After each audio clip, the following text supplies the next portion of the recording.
the most secret and forbidden places you can never visit. The world may be ours, but there are some places you will never be allowed to see. Snake Island. Beware Snake Island.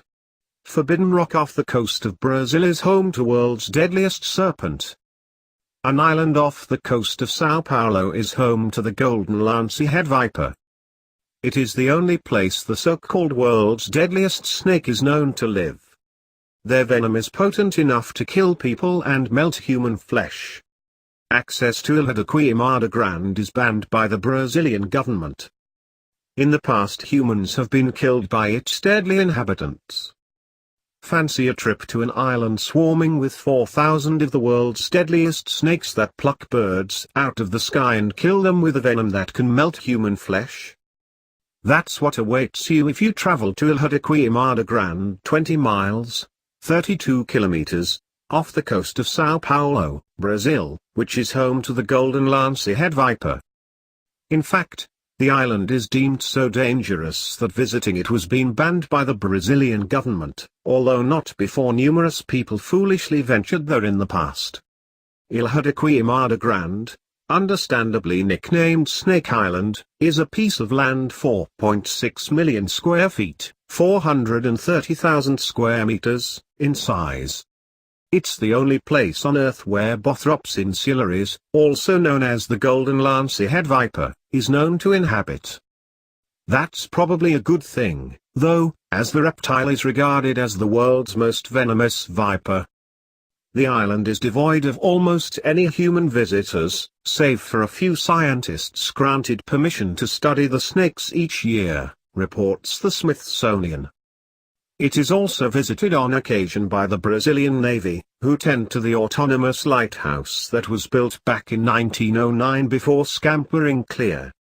And it's also thought that poachers have been known to visit the island and claim a golden lancehead viper for their own, with their price fetching as high as £17,500, $30,000, on the black market. The reason the viper has become so deadly is somewhat of a mystery, though.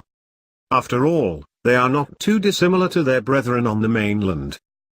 The predominant theory is that 11,000 years ago sea levels rose and separated the island from Brazil, which left the snakes on the island with limited sources of food save for migrating birds.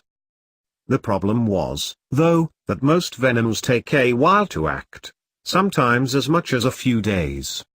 By the time the snake's venom killed the birds, they would have moved elsewhere, so instead the snakes evolved an incredibly strong venom that can kill prey almost instantly.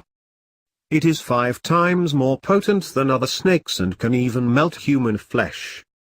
In humans, the bite from a golden lancehead viper carried a 7% chance of death. And before the island was deemed off limits, there were several stories of people succumbing to the deadly predators. One story tells of a fisherman who lost power in the engines of his boat. After drifting to the island, he ventured inland, unaware of the terrors that lay in wait. When his boat was eventually discovered, he was found dead in a pool of blood covered in snake bites. Another story is of the last lighthouse keeper to inhabit the island with his family. Rumor has it they ran in terror when snakes crawled in through their windows. Their bodies were later found scattered across the island. The name of the island itself tells of its troubled history. Ilha da Queimada Grande roughly translates as their island of the slash and burn fire, so called because of a failed attempt to develop a banana plantation on it. However, in the last 15 years the population of snakes on the island has reduced by as much as 15%, due to a combination of vegetation removal and disease. And on the International Union for Conservation of Nature's Red List, the snakes are currently listed as critically endangered. With thousands of snakes remaining, however, it's probably still not the ideal holiday destination. Area 51. The United States Air Force facility, commonly known as Area 51, is a remote detachment of Edwards Air Force Base, within the Nevada Test and Training Range. According to the Central Intelligence Agency, CIA, the correct names for the facility are Homey Airport and Groom Lake, though the name Area 51 was used in a CIA document from the Vietnam War. Other names used for the facility include Dreamland, and nicknames Paradise Ranch, Home Base, and Watertown.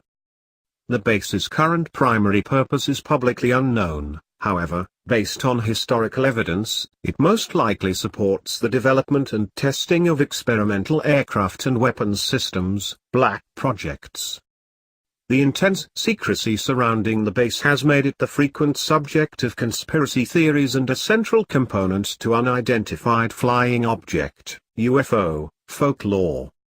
Although the base has never been declared a secret base, all research and occurrences in Area 51 are top-secret compartmented information.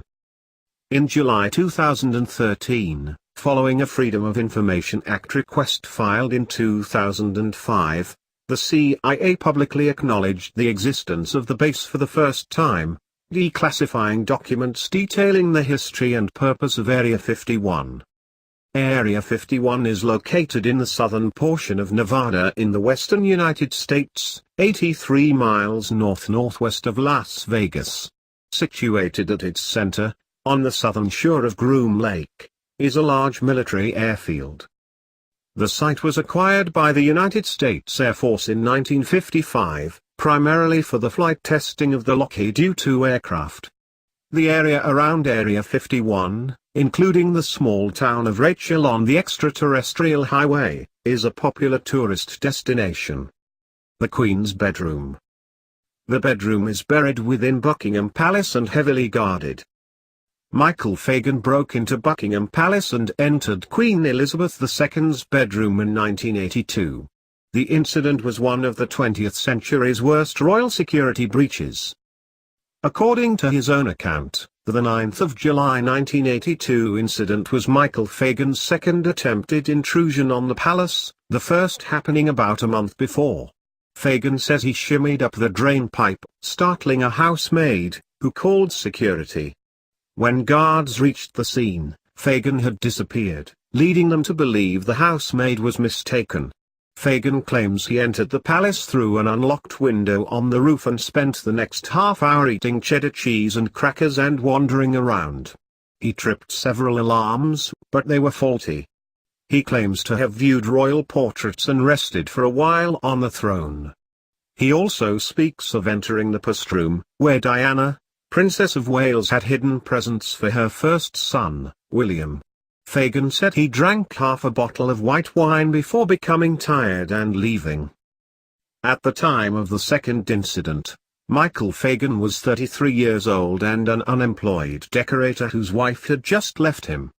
At around 7 a.m. on that morning, Fagan scaled Buckingham Palace's 14-foot-high perimeter wall, topped with revolving spikes and barbed wire, and shimmied up a drain pipe before wandering into the Queen's bedroom. An alarm sensor had detected his prior movements inside the palace, but police thought the alarm was faulty and silenced it. Fagan wandered the palace corridors for several minutes before reaching the section where the royal apartments were located. In an anteroom, Fagan broke a glass ashtray, cutting his hand. He was still carrying a fragment of the glass when he entered the Queen's bedroom. The Queen woke when he disturbed a curtain, and initial reports said Fagan sat on the edge of her bed. But in a 2012 interview, he said she left the room immediately to seek security. She had phoned the palace switchboard twice for police, but none had arrived.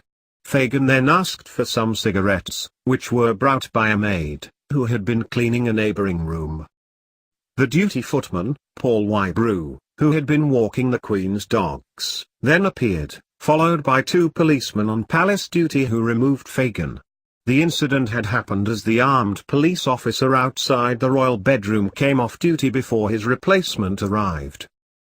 A subsequent police report was critical of the competence of officers on duty as well as a system of confused and divided command.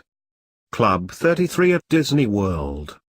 Club 33 may just be Disneyland's worst-kept secret.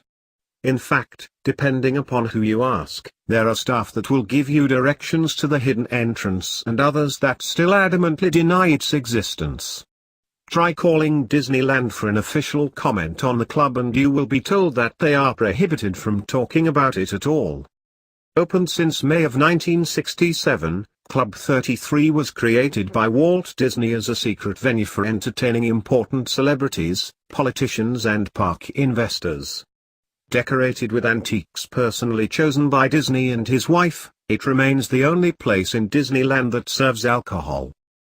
Located in New Orleans Square above the Pirates of the Caribbean ride, with no ornate signs to help you locate it, one would have to go looking for the door in order to find it.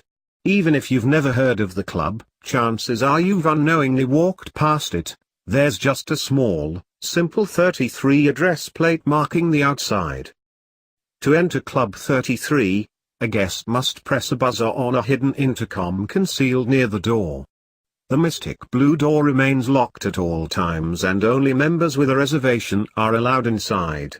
All Disneyland rides have a physical address. In this case, 33 Royal Street. Upon entering, diners are presented with the choice of either taking the stairs or an old French elevator that Disney and his wife had replicated after one they fell in love with while in Paris.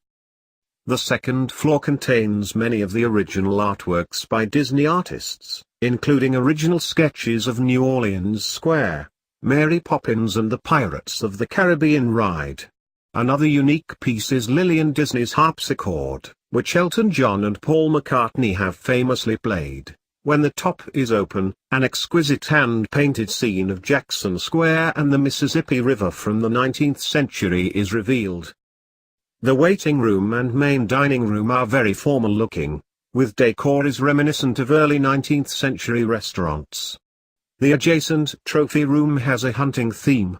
Disney originally had a vulture that could interact with diners via microphones in the chandeliers.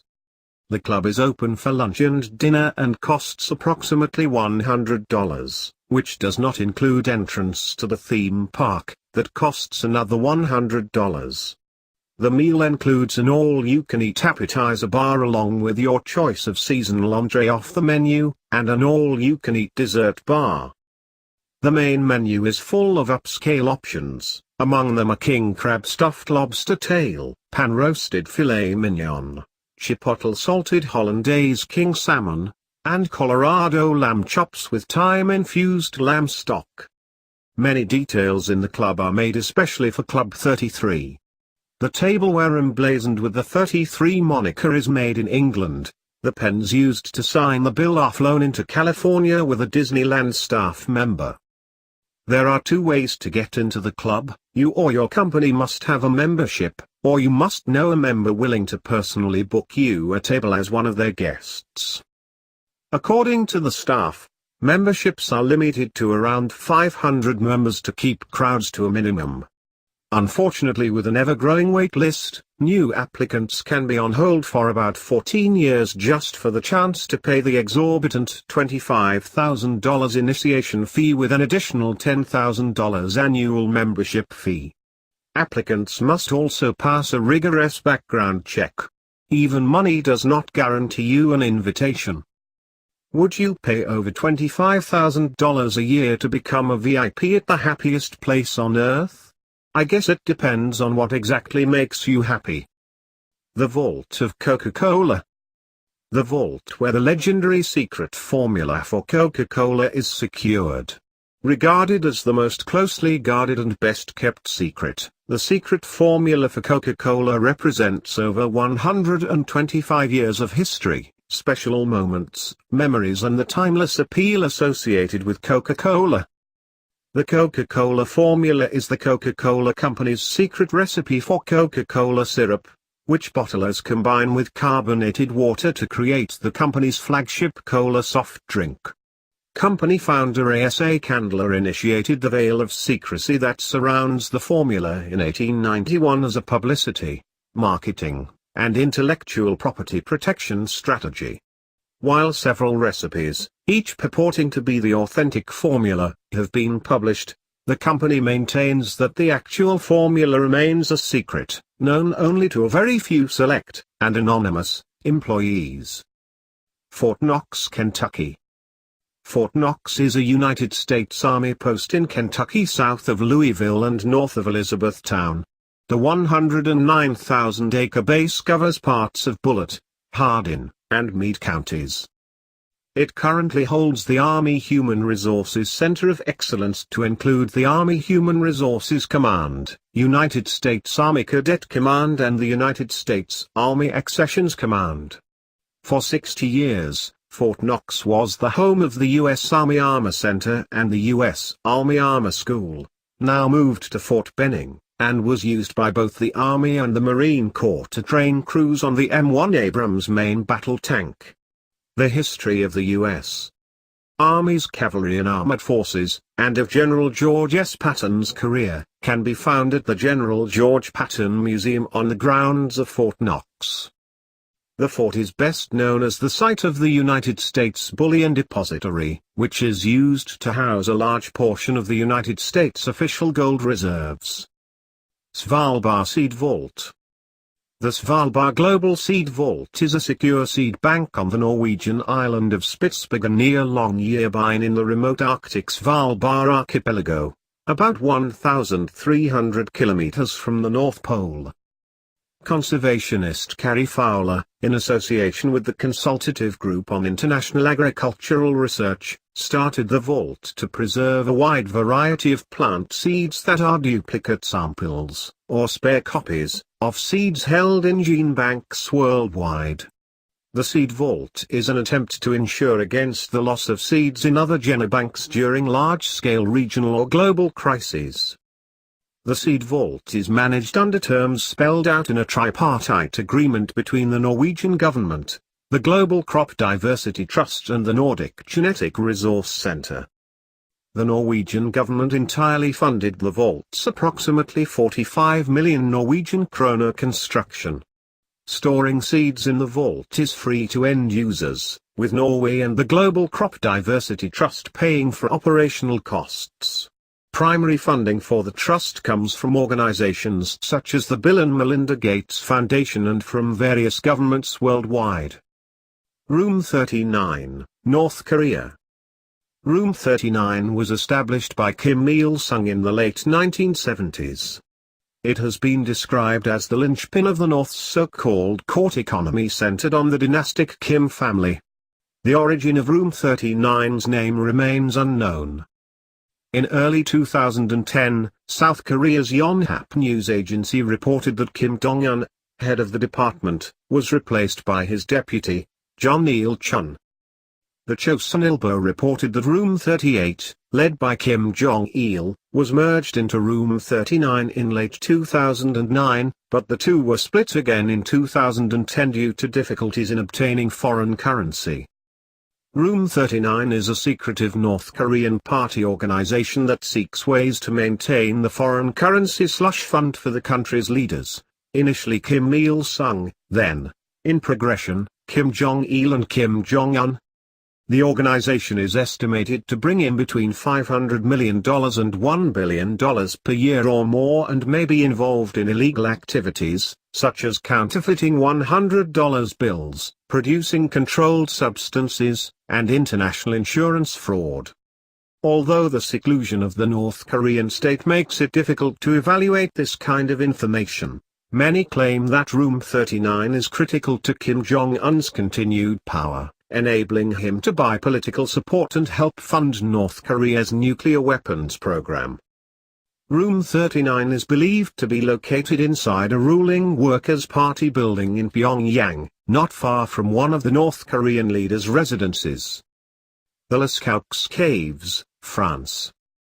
Lascaux is the setting of a complex of caves near the village of Montignac, in the department of Dordogne in southwestern France, renowned for its over 600 excellently detailed parietal wall paintings, that decorate the interior walls and ceilings of the cave in impressive compositions. Among some of the best-known Upper Paleolithic works of art depicted are primarily large animals, typical local and contemporary fauna that corresponds with the fossil record. The paintings are the combined effort of many generations and dating ranks variably to around 17,000 years BP.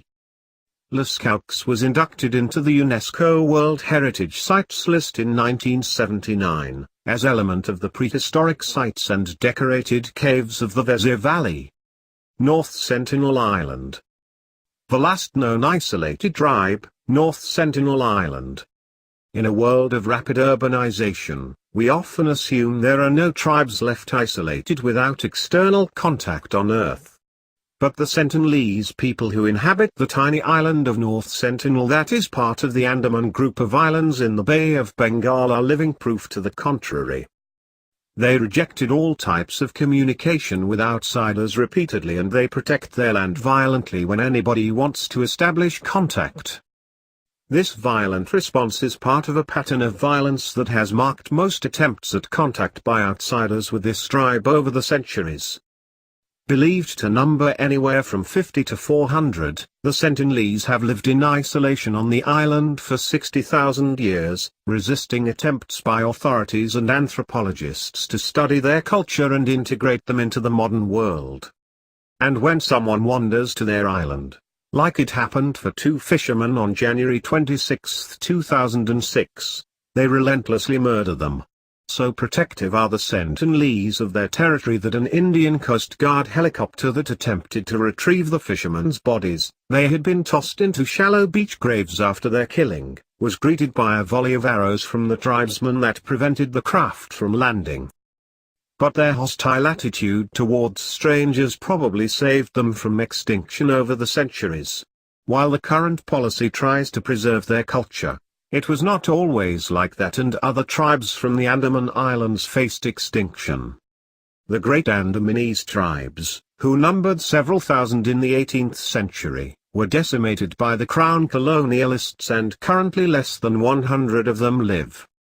Their diet consists mainly of coconuts and fish that can be found in the shallow waters around their shores. Based on observational data, they are hunter-gatherers, as agriculture is not known to them. Their meat consists of turtles and small birds found on the North Sentinel Island.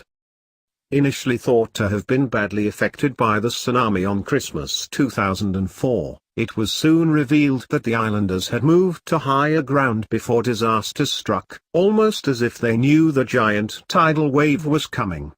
Inhabitants of nearby islands were greatly affected by the tsunami, but after several aerial reconnaissance missions conducted, it is a fair assumption that there is no damage to the Sentinelese. If not for their metal-tipped arrows carved from hulls of wrecked ships, the Sentinelese would be described as Stone Age people. For instance, Sentinel canoes are constructed to fish in only shallow water. New Delhi has deliberately carried out little development in much of the tribal area, intending to preserve the culture of the tribe's people and for fear that bacterial contamination may cause their extinction. As of now, the Sentinelese will be left to the isolation they had so vigorously defended over many centuries. Bohemian Grove. Bohemian Grove is a campground located at 20601 Bohemian Avenue, in Monte Rio, California, belonging to a private San Francisco-based men's art club known as the Bohemian Club. In mid-July each year, Bohemian Grove hosts a 2-week, 3-weekend encampment of some of the most prominent men in the world. The Bohemian Club's all-male membership and guest list includes artists, particularly musicians, as well as many prominent business leaders, government officials, including former U.S. presidents, senior media executives, and people of power. Members may invite guests to the Grove. Guests may be invited to the Grove for either the Spring Jinx in June or the main July encampment. Bohemian Club members can schedule private day-use events at the Grove anytime it is not being used for club-wide purposes, and they are allowed at these times to bring spouses, family, and friends, although female and minor guests must be off the property by 9 or 10 p.m. After 40 years of membership, the men earn Old Guard status, giving them reserved seating at the Grove's daily talks, as well as other perquisites. Former U.S. President Herbert Hoover was inducted into the Old Guard on March 19, 1953. He had joined the club exactly 40 years previously. redwood branches from the grove were flown to the Waldorf Astoria Hotel in New York City, where they were used to decorate a banquet room for the celebration. In his acceptance speech, Hoover compared the honor of the old guard status to his frequent role as veteran counselor to later presidents. The club motto is "Weaving spiders come not here," which implies that outside concerns and business deals are to be left outside. When gathered in groups, Bohemians usually adhere to the injunction, although discussion of business often occurs between pairs of members. Important political and business deals have been developed at the Grove. The Grove is particularly famous for a Manhattan Project planning meeting that took place there in September 1942, which subsequently led to the atomic bomb. Those attending this meeting included Ernest Lawrence, UC Berkeley colleague J. Robert Oppenheimer, and various military officials. The S1 Executive Committee heads, such as the presidents of Harvard, Yale, and Princeton, along with representatives of Standard Oil and General Electric. At the time, Oppenheimer was not an S1 member, although Lawrence and Oppenheimer hosted the meeting. Grove members take particular pride in this event and often relate the story to new attendees. Ai's Grand Shrine. The Ai's Grand Shrine, located in the city of Ise, Mie Prefecture of Japan, is a Shinto shrine dedicated to the sun goddess Amaterasu. Officially known simply as Jing'u, Ai's Jing'u is a shrine complex composed of a large number of Shinto shrines centered on two main shrines, Naiku and Jekyu. The inner shrine, Naiku, also officially known as Kotai Jing'u, is located in the town of Ujitaki, south of central Ise, and is dedicated to the worship of Amaterasu, where she is believed to dwell. The shrine buildings are made of solid cypress wood and use no nails but instead joined wood. The outer shrine, Jekyu, also officially known as Tokudai Jing'u, is located about 6 kilometers from Naiku and dedicated to Okami Kami, the god of agriculture, rice harvest and industry. Besides Naiku and Jekyu, there are an additional 123 Shinto shrines in Ise City and the surrounding areas, 91 of them connected to Naiku and 32 to Jekyu. Purportedly the home of the sacred mirror, the shrine is one of Shinto's holiest and most important sites. Access to both sites is strictly limited, with the common public not allowed beyond sight of the thatched roofs of the central structures, hidden behind 4 tall wooden fences. However, tourists are free to roam the forest, including its ornamental walkways. During the Edo period, it is estimated that 1 out of 10 Japanese conducted an Okijime-ira pilgrimage to the shrine. Accordingly, pilgrimage to the shrine flourished in both commercial and religious frequency. Because the shrine is considered sanctuary, no security checkpoints were conducted, as it was considered sacrilege by the faithful. The two main shrines of Ise are joined by a pilgrimage road that passes through the old entertainment district of Furuichi. The chief priest or priestess of Ise shrine must come from the Imperial House of Japan and is responsible for watching over the shrine. The current high priestess of the shrine is Atsuko Ikeda, assisted by former Imperial Princess Sayako Kuroda. The Mormon Church Secret Vault. The world's largest collection of genealogical records is housed in a secure vault located in the mountains near Salt Lake City, Utah. The Church of Jesus Christ of Latter-day Saints built the Granite Mountain Records Vault in 1965 to preserve and protect records of importance to the Church, including its vast collection of family history microfilms. For security reasons, there is no public access to the Granite Mountain Records Vault. The vault safeguards more than 3.5 billion images on microfilm, microfiche, and digital media.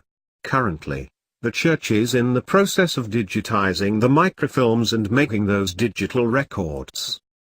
The images in the Granite Mountain Records Vault are collected through agreements with archives, libraries, and churches from more than 100 countries. Copies of these records are given free of charge to the record custodian, and on occasion, additional copies are provided to replace records that may have been lost in a natural disaster or fire. White's Gentlemen's Club. White's is a gentlemen's club situated in St James's Street, London, United Kingdom. Founded in 1693, it is the oldest and also widely considered one of the most exclusive gentlemen's club in London. The club was originally established at 4 Chesterfield Street, off Curtin Street in Mayfair, in 1693 by an Italian immigrant named Francesco Bianco as a hot chocolate emporium under the name Mrs. White's Chocolate House. Tickets were sold to the productions at King's Theatre and Royal Drury Lane Theatre as a side business.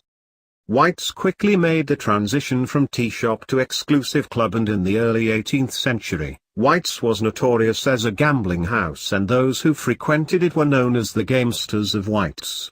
Jonathan Swift referred to White's as the bane of half the English nobility. In 1778 it moved to 37 to 38 St James's Street. From 1783 it was the unofficial headquarters of the Tory party, while the Whigs Club Brooks's was just down the road. A few apolitical and affable gentlemen managed to belong to both. The new architecture featured a bow window on the ground floor. In the later 18th century, the table directly in front of it became a seat of distinction, the throne of the most socially influential men in the club. This belonged to the arbiter elegantiarum, Beau Brummel, until he removed to the continent in 1816, when Lord Alvanley took the place of honour.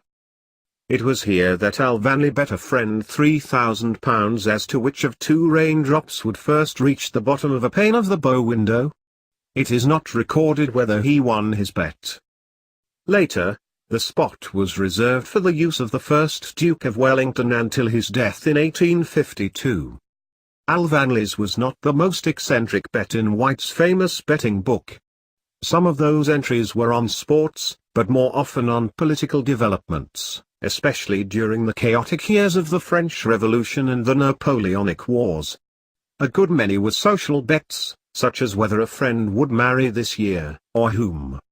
The club declines to admit female members. However, one of its best-known chefs from the early 1900s was Rosa Lewis, a model for the central character in the BBC television series The Duchess of Duke Street. There were 2 American members in the interwar period, one of whom was a general in the U.S. Army. Current American members include diplomat Edward Streeter. Prince Charles held his stag night at the club before his wedding to Lady Diana Spencer in 1981. His eldest son, Prince William, was entered as a member of the club shortly after his birth.